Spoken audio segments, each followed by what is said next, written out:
2023 is fast approaching and the politicians are warming up to come and occupy the same seat. Are you preparing to vote for them? Are you preparing for election? Are you preparing to bring the same people that kept us under this condition? This is what we are going to be discussing. But before we proceed, we will listen to one of the popular activists and a lawyer, Dele Farotima, who explained everything about Lekki Tolegate and those involved in the situation of Nigeria election in 2023. But before then, I welcome you to Linda's TV show. Good morning, good afternoon, good evening, good night. Please do accept my greetings according to your location. If it is your first time, you are highly welcome. Please, I beg you for one favor, click on that red button that says subscribe, and beside it is a notification bell. Turn the bell on so that anytime I upload a new video, you will be the first person to check it out. Now, let's listen to what he said before we proceed. Nigerian who is still hanging around waiting for 2023 to change Nigeria is a fool. Line 20 Dele Farotima up and ask them to become president of Nigeria. 20 of me, 20. Multiply their brain power by 10, factor of 10. And then force them to operate the 1999 Constitution with the governance system that is enshrined in it. We shall fail spectacularly. The problem of Nigeria can never be resolved by personnel changes. The system is designed with impunity undergirding it, and it can never deliver anything positive to the Nigerian peoples. Be those Yoruba, Hausa, Igbo, Fulani, whatever they care to be. Make an Igbo man president of Nigeria in 2023 and force him to operate the 1999 Constitution. Complete waste of time. Indi Igbo will continue to suffer the brunt of the wickedness of the Nigerian state. Every Nigerian is rendered stateless by the 1999 Constitution. It is an iniquitous, wicked, and evil document. It has nothing good for the Nigerian people. And the longer we continue to fool ourselves believing, and let me enter one quick caveat. Our rulers are actually very intelligent when they care to be, especially when it comes to their own preservation. And I know as a fact that they are already making noises about restructuring in Abuja. The Mace Snatcher and the Lawan and that one that calls himself Baja. All of them are sat there running helter-skelter, cobbling together some lies that they intend to sell to us as constitutional, what do they call it, amendments. Let's be clear. You cannot continue to build on top of lies. You can't sustain that lie. And as long as justice is missing in a place, you continue to have strife. We need to tell ourselves the truth, and that truth is that the closest we can come to normalcy in Nigeria is to have a return to the original agreements that founded this country. You heard him clearly and you understood what he said. But before we proceed, let me look at people's reaction towards this video. This is very, very important because the reaction of the people helps you to understand exactly what the person is saying or the meaning of what he said.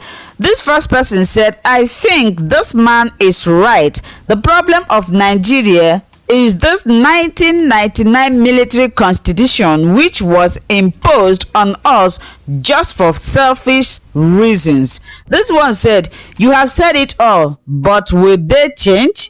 By peace, the answer is no, they will not. The blood-sucking leaders, bribe eaters, killers, slaves, they need to kick out, retire them to their various villages. Is it possible? This one say, all ye day your head, oga, you say nothing but the truth. Of course, this person say, you have wisdom, brother. Thanks for sharing. Yes. This person say, yes, this might make a good point. The condition of 1999, it was so stupid. Concession, you make people behave bad. This person said the only thing that will make Nigeria start doing good is to first let the Igbos or any people who want to go so that things will change for good. Is it the Igbos that are the problem of Nigeria now? According to this, what this person wrote, Igbos are not the problems of Nigeria. Igbos are the financial contributors. Believe me, if you remove Igbos from Nigeria, Nigeria will be empty. Yes, I put it here. If you like, come and beat me in the comment section, because the Igbo man or woman I know are very, very hardworking and industrious. So this person saying that the Igbos are the problem if you remove them, I disagree with you. Or you that is listening, what do you think? Are the Igbos the problems of Nigeria? Of course, no, they are not, but rather the supporters of Nigeria.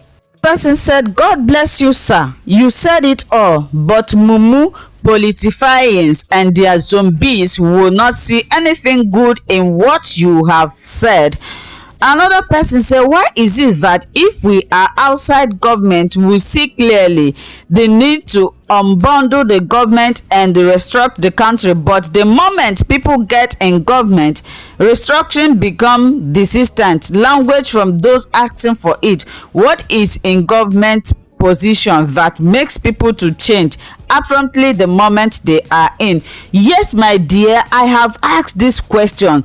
Take for example this Nollywood actor Desmond Elliot, who was just elected as one of the House of Assembly members. Before he went there, during his campaign, he was saying that he's going to help the youth, but immediately he enters that government house, he turned against the youth. This is where the question of this my brother come from. What is in that government? Is it that when somebody enters there, they will remove your brain and put another person's brain? This is what I'm thinking. Thank you, my brother, for pointing out this. Another person say, please tell them, oh, I don't know why Nigerians always run away from the truth. The truth is that the problem of Nigeria is the constitution, and until the country is restructured, thereby making the state active, we are going nowhere. There is urgent need to unbundle the FG. I just don't understand what they meant by federal road etc. The country need to be restructured before 2023. Of course, I agree with you. This one said, true talk, bros. Let's all start to do something about it, and others will follow. Let us watch the video he talked about ENDSARS and those people that are involved in it. Maybe you might have watched it. If you have not watched it, it will be a great opportunity for you to watch. After watching, please come to the comment section and tell me what you think. Until I meet you again in my next video, bye bye. Does not dare to allow the panel that is currently sitting in Lekki to sit. Neither does the Nigerian government or the Nigerian army. They might pretend that they are interested in finding the truth, but I guarantee you, and I triple dare them to allow that panel to sit. There are ongoing shenanigans to ensure that that panel is truncated. Them finding all of a sudden that people who are funding peaceful protests are terrorists. It is designed to ensure that the youth representative on that panel walks away. It is an act of provocation. Nobody sits down to negotiate with a man who has a gun on the table. As much as I would have begged and urged that those young people remain on the panel, if only to show the lies of this government to the entire wide world, I really have no control over what they do. But I am saying here and now that the Lagos State government, Jide Sanwo-Olu, the LCC, the Nigerian army, and everybody connected thereto have no interest in uncovering the truth of what happened in Lekki. The concerted efforts are the lies, the many Aristotelian dimension to the madness that they are calling investigation. I sit here and I say it on my honor. I challenge them, I dare them to allow that panel to work. Let people stop fooling themselves. We are dealing with a criminally reprobate bunch of rulers. And I repeat it again, there are clear evidences I have seen with my own eyes. And I have spoken with survivors, eyewitnesses. So let people stop fooling themselves. What happened in that place? It is criminal. And the Lagos State government is criminally responsible and should actually not even begin to pretend the sooner it comes out, acknowledges its part in what has happened, take responsibility for what has happened, the quicker we can all heal. But to turn around and seek to demonize people who have merely demanded rights, come on, come on. At the end of the day, truth dies in darkness. And some people have helped to keep the truth hidden from the people. People were discouraged from going before the panel. They were discouraged from showing up and encouraged to go into exile and go on the ground in an attempt to cover up what happened in Lekki. It wasn't only in Lekki, let's be clear. A lot of things happened in Ikotun. It happened in Badagry. Several people were killed all over Lagos. And yet, denials upon denials. Problem is that when people keep denying the truth, it simply means that they have not repented. And they will do it again, given the same opportunity. If they will get away with something like this in Lagos, imagine what has happened in the places where cameras don't go, where people do not readily have cameras to video them to show what they have done. I cannot find peace in keeping quiet. But now that I've mentioned the issue of peace, let me speak to that.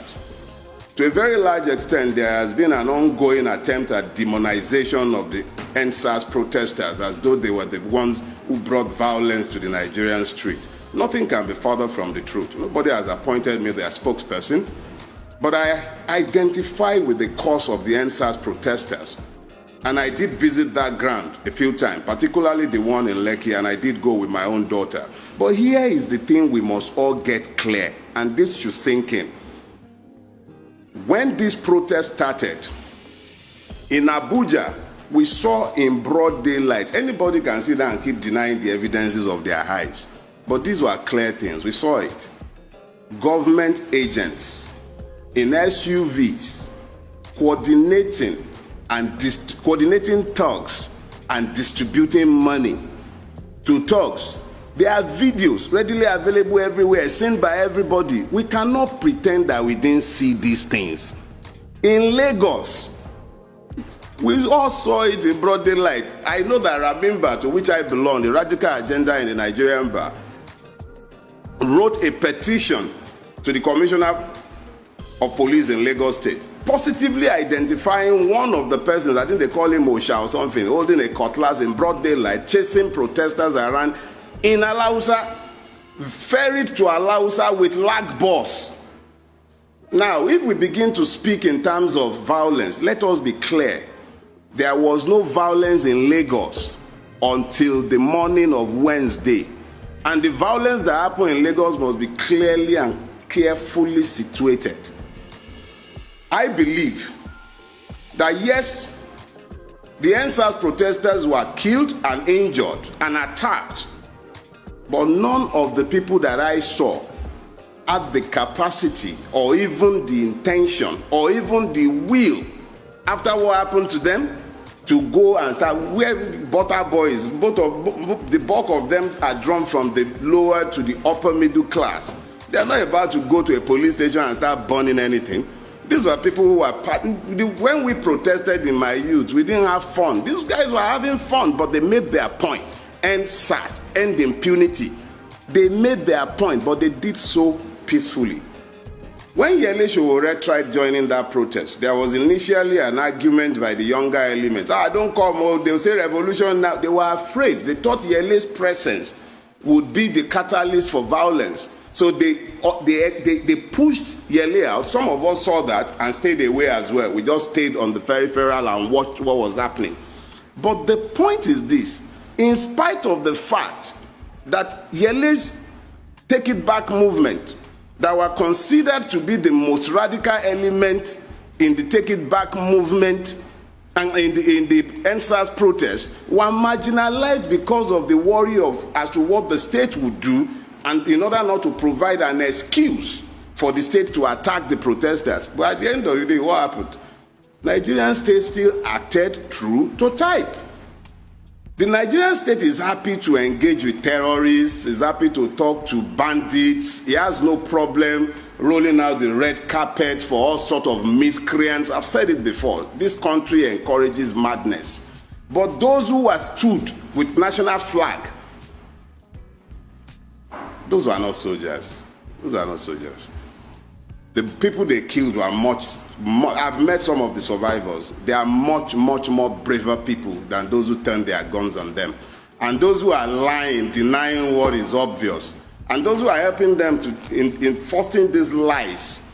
Somebody stopped survivors from coming out for weeks. They couldn't tell their stories whilst the government was busy lying that they don't exist. Nigerian who is still hanging around waiting for 2023 to change Nigeria is a fool. Line 20 Dele Farotima up and ask them to become president of Nigeria. 20 of me, 20. Multiply their brain power by 10, factor of 10, and then force them to operate the 1999 Constitution with the governance system that is enshrined in it. We shall fail spectacularly. The problem of Nigeria can never be resolved by personnel changes. The system is designed with impunity undergirding it, and it can never deliver anything positive to the Nigerian peoples. Be those Yoruba, Hausa, Igbo, Fulani, whatever they care to be. Make an Igbo man president of Nigeria in 2023 and force him to operate the 1999 Constitution. Complete waste of time. Igbo will continue to suffer the brunt of the wickedness of the Nigerian state. Every Nigerian is rendered stateless by the 1999 Constitution. It is an iniquitous, wicked, and evil document. It has nothing good for the Nigerian people. And the longer we continue to fool ourselves believing, and let me enter one quick caveat. Our rulers are actually very intelligent when they care to be, especially when it comes to their own preservation. And I know as a fact that they are already making noises about restructuring in Abuja. The Mace Snatcher and the Lawan and that one that calls himself Baja, all of them are sat there running helter-skelter, cobbling together some lies that they intend to sell to us as constitutional, what do they call it, amendments. Let's be clear.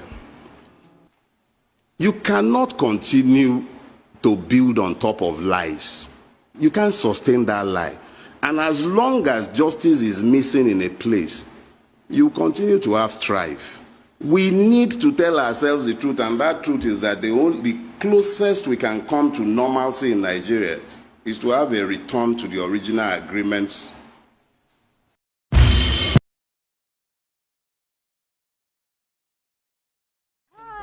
Welcome to my channel. If this is your first time or first day of coming across my YouTube channel or seeing my face, you are highly welcome. Herzlich willkommen zu meinem Kanal.